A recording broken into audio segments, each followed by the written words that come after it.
Oi, tudo bem? Vamos falar hoje de período simples e período composto.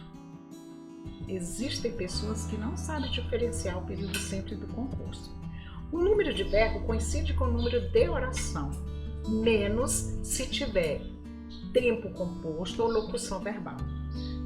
O que é uma locução verbal? Numa locução verbal, podem aparecer até 4 verbos. Quando eu falo locução, é classificação morfológica, mais de uma palavra que tem valor de uma só. Então, quando eu falo a aula, é o sujeito. Devia é verbo, ter verbo, sido é verbo e adiado é verbo. Apareceram 4 verbos, mas eu vou contar somente com uma oração que é chamada de oração absoluta. O período é simples. Eu tenho só uma oração que vai ser chamada de absoluta. Devia é verbo auxiliar, ter é verbo auxiliar, sido é verbo auxiliar e adiado é o verbo principal. O verbo principal vai ser sempre o último. A aula é o sujeito e pelo diretor é o agente da passiva. Período simples, oração absoluta. E o outro exemplo, espero que você tenha estudado o suficiente. Tenha estudado, tenha é verbo auxiliar, estudado é o verbo principal. Pretérito perfeito composto do subjuntivo. Vou contar somente uma oração. Período simples, oração absoluta. Então, o número de verbo coincide com o número de oração, desde que não tenha locução verbal e tempo composto. O período composto é mais de uma oração. Existe o período composto por coordenação. Ensaiei meu samba o ano inteiro, comprei surdo e tamborim, gastei tudo em fantasia, era tudo o que eu queria. E ela jurou desfilar para mim. Eu tenho o verbo ensaiar, o verbo comprar, verbo gastar, jurou o que? Desfilar para mim. Então, ensaiei uma oração coordenada assindética, comprei surdo e tamborim, oração coordenada assindética, gastei tudo em fantasia, também é uma oração coordenada assindética. E ela jurou desfilar para mim, e ela jurou, este E é uma conjunção aditiva, está introduzindo oração coordenada sindética aditiva. Tudo bem? Período composto por coordenação. Só vai existir uma oração coordenada se tiver uma outra coordenada. Por subordinação. Lembrem-se de que toda oração subordinada é um termo da principal. Nós temos oração coordenada adjetiva, substantiva e adverbial.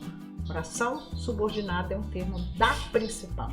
Só vai existir oração subordinada se tiver uma principal. Mas chegou o carnaval e ela não desfilou. Eu chorei na avenida, eu chorei, não pensei que mentia a cabrocha que eu tanto amei. Aqui eu tenho o verbo pensar, então não pensei que mentia a cabrocha que eu tanto amei. Eu tenho o verbo pensar, eu tenho o verbo mentir e tenho o verbo amar. Então nós temos 3 orações. Não pensei o quê? Então, este que, o antecedente é verbo, eu não pensei isto. Então, uma oração subordinada, substantiva, objetiva, direta. Ela é o objeto direto do verbo pensar. Este que está substituindo a cabrocha. A cabrocha que eu tanto amei. Eu tanto amei a cabrocha. Esse que é um pronome relativo, quem está introduzindo oração subordinada adjetiva. Não pensei que mentia a cabrocha, a qual eu tanto amei. O verbo amar é transitivo direto. Este que, pronome relativo. Então, eu tenho uma oração principal, não pensei, que mentia a cabrocha, que a cabrocha mentia, a cabrocha é sujeito de mentir. É a oração subordinada, objetiva direta. Que eu tanto amei, é a oração subordinada adjetiva. Tá sem vírgula, é restritiva. Tudo bem? E existe o período composto por coordenação e subordinação ao mesmo tempo. O sol vê se não esquece e me ilumina. Então, eu tenho o verbo ver, eu tenho o verbo esquecer e o verbo iluminar. Então, o sol está se dirigindo a ele, é vocativo, né? Ver. Então, este vê o que? Se não esquece, oração objetiva direta. Este ser é uma conjunção subordinativa integrante, está introduzindo oração objetiva direta. E me ilumina, quer dizer que o sol ele vai ver duas coisas, né? Ver se não esquece e ver se ilumina.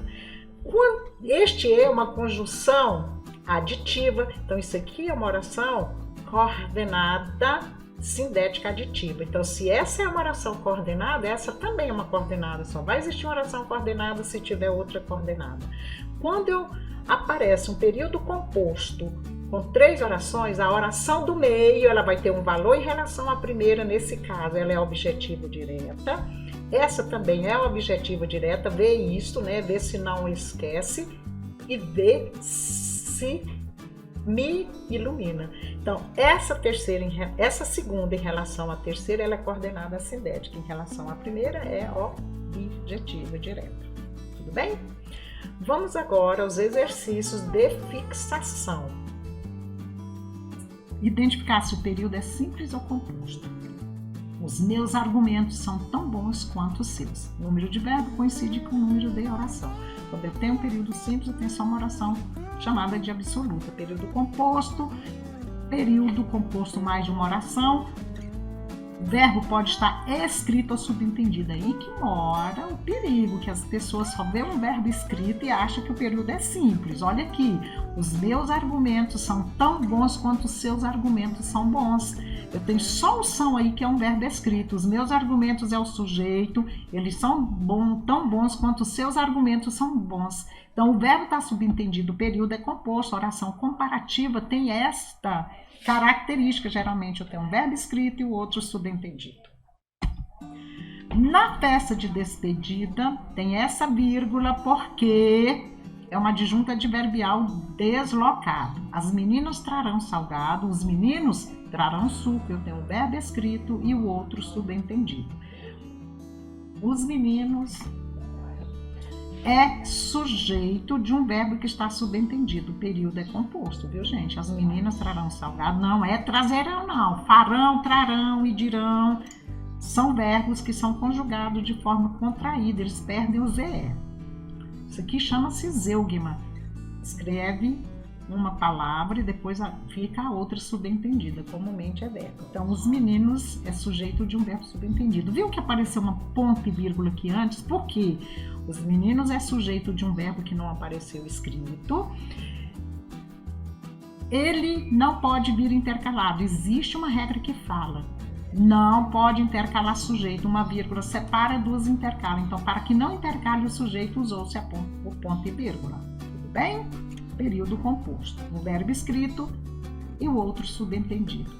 É preciso saber viver. Eu tenho o verbo ser, o era, o saber e o viver. Este preciso, muita gente confunde, acha que é eu preciso, tu precisas, ele precisa. E não é. Esse preciso é um adjetivo. É bom saber viver, é bonito saber viver, é importante saber viver. Esse preciso é um adjetivo, tá? Que é verbo de ligação, predicativo. Isso aqui vai ser uma oração, é um sujeito oracional. Período composto. É provável que Paulo tenha viajado ontem. Eu tenho é provável, eu tenho verbo de ligação, predicativo. Isso aqui vai ser um sujeito oracional. Período composto. A alma e o corpo do carpinteiro não podem ser tão brutos quanto a madeira é bruta. Então, eu tenho um verbo escrito e outro subentendido. A primeira oração começa aqui, ó. A alma e o corpo do carpinteiro não podem ser tão brutos. Corta aqui, quanto a madeira é bruta. A madeira, comumente, eles sublinham na prova, foi até uma prova da UFG, e pergunta qual é a função sintática. Ele é sujeito de um verbo que não apareceu escrito, período composto. Nada do que vivemos tem sentido se não tocarmos o coração das pessoas. Nada daquilo qual vivemos tem sentido. Então, nada daquilo é o sujeito que tem sentido. Que vivemos é outra oração da qual vivemos, nada daquilo qual. Lembre-se, este de é preposição, o é pronome demonstrativo, que é pronome relativo. Se não tocar, esse se é uma conjunção condicional. Então, período composto por subordinação. Espero que vocês tenham gostado, que tenha sido útil. Não se esqueça, é super importante saber a diferença de período simples e período composto. Período composto pode ter verbo escrito ou verbo subentendido, então cuidado com o zeugma e com as orações comparativas. Fiquem na paz.